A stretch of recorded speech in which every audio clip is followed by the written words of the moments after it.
Jahrhundertinflation, Energiepreisexplosion. Alles wird teurer. Klar, dass viele im Supermarkt wieder zum günstigen Fleisch greifen. Gucken vorher das Prospekt an, achten auf die Angebote, die es gibt. Da allerdings passiert mir dann eher, dass man nicht mehr so darauf achtet, woher es kommt und auf die Qualität so. Es geht um die Lebensrealität der Leute und wenn sie dann auf Billigprodukte zurückgreifen, dann ist das eine nachvollziehbare Entscheidung. Trotzdem fordert die Politik von den Bauern Millionen Investitionen in mehr Tierwohl. In einer Branche, die also auf der einen Seite viel investieren muss und auf der anderen Seite schrumpft, das ist ja ungefähr das Schwierigste, was man sich so ökonomisch vorstellen kann. Das macht momentan einfach keinen Sinn. Max will wissen, ist das Ende der Schweinezucht, wie wir sie kennen?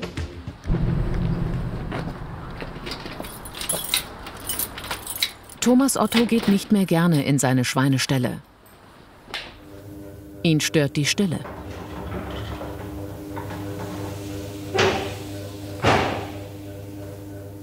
Er vermisst den Krach seiner 2300 Schweine, die er im Mai vergangenen Jahres verkauft hat. Jetzt in so einem leeren Stall zu stehen, ist für mich persönlich sehr unangenehm.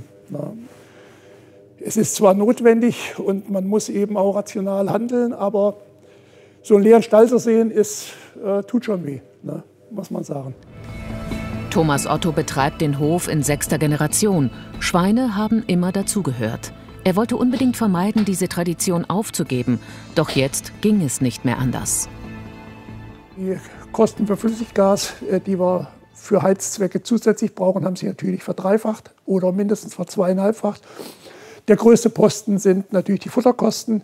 Durch die Ukraine-Krise haben sich die Getreidepreise in Regionen entwickelt, die wir vorher nicht kannten. Und die Futterkosten haben sich nahezu verdoppelt. Wie Thomas Otto geht es vielen Schweinebauern. Laut Statistischem Bundesamt sank allein in den letzten beiden Jahren der Schweinebestand deutschlandweit von über 26 auf knapp über 21 Millionen und damit um 18,4% auf den niedrigsten Stand seit mehr als 30 Jahren. Ähnlich ist es bei den Schweinehaltern. Gab es 2012 bundesweit noch 29.800 Betriebe, so sank deren Zahl auf 16.900 im November des vergangenen Jahres. Damit haben innerhalb von 10 Jahren 43,3% der Betriebe aufgegeben. In Hessen sind es sogar rund 50%. Norbert Klapp, der Vorsitzende des Regionalbauernverbandes Kurhessen, glaubt, dass die Politik einen großen Teil der Schuld an dem Höfesterben hat. Er hat zwar nichts gegen Reformen. Wenn aber die eine Reform noch nicht umgesetzt ist und dann wird ein halbes Jahr später das nächste Gesetz aufgelegt mit einer neuen Verschärfung. Also wir haben Betriebe, die haben in 2021 vor 2 Jahren neue Abferkelställe gebaut. Und nach der neuen Verordnung sind die wahrscheinlich 20 Zentimeter zu schmal, die Buchten, und dann sollen diese wieder austauschen. So finde ich keinen Bauern, der sagt, ich gebe noch Geld aus, das ist zu risikoreich. Also wir brauchen Planbarkeit und Verlässlichkeit. Für beides könnte er sorgen, Bundeslandwirtschaftsminister Cem Özdemir. Stattdessen schafft er aber in diesem Jahr ein weiteres Planbarkeitsproblem für die Bauern. Das staatliche Tierwohl-Label. Verbraucher können dann zwischen 5 Haltungsformen wählen, von Stall bis Bio. Es ist überfällig, dass der Wandel der Tierhaltung zum Wohle der Tiere, der Bäuerinnen und Bauern, des Klimas und der Verbraucherinnen und Verbraucher endlich aufs Gleis gesetzt wird. Schön und gut, aber wer zahlt am Ende die Zeche dafür? Thomas Otto hatte sogar schon angefangen, seinen Stall umzubauen, die Arbeiten im vergangenen Jahr aber gestoppt. Wenn man, ich sage mal, zumindest in die Tierwohlstufe 2 kommen wollte, dann müsste man sicherlich also in diesem Stall würde ich sagen 100.000 bis 150.000 € investieren. Würde man in die Tierwohlstufe 3, also mit Außenklimareiz und solchen Dingen, darüber nachdenken, würde ich schätzen eher in Richtung 300.000, 400.000 €.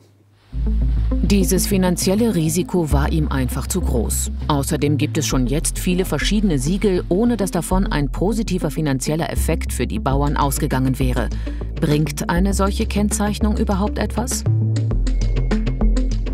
Achim Spiller, Agrarökonom und Professor an der Universität Göttingen, glaubt grundsätzlich zwar, dass das Label eine gute Idee ist.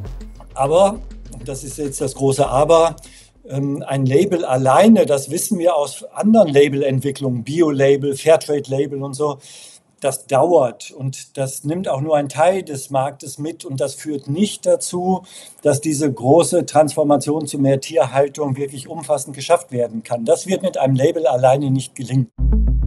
Achim Spiller hat als Mitglied verschiedener Kommissionen in den vergangenen Jahren immer wieder das Landwirtschaftsministerium beraten.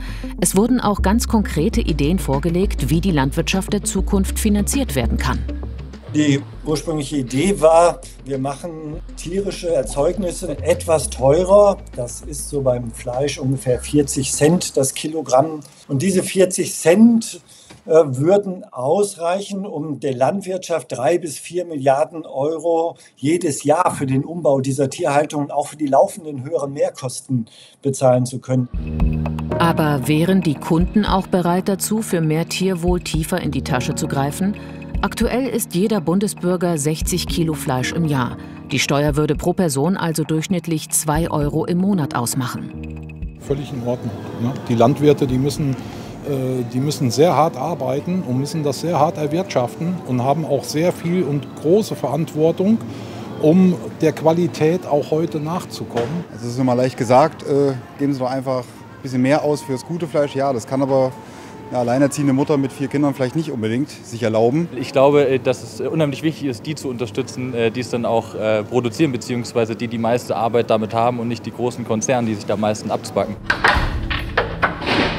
Doch die Bundesregierung hat die Vorschläge noch nicht umgesetzt. Bei Schweinebauer Thomas Otto hätten die 40 Cent mehr pro Kilo vermutlich verhindert, dass er seinen Betrieb aufgibt. Er hat beschlossen, seine Stelle erstmal nicht anderweitig zu nutzen und hofft darauf, dass sich die Zeiten bessern und es sich irgendwann wieder lohnt, Schweine zu halten.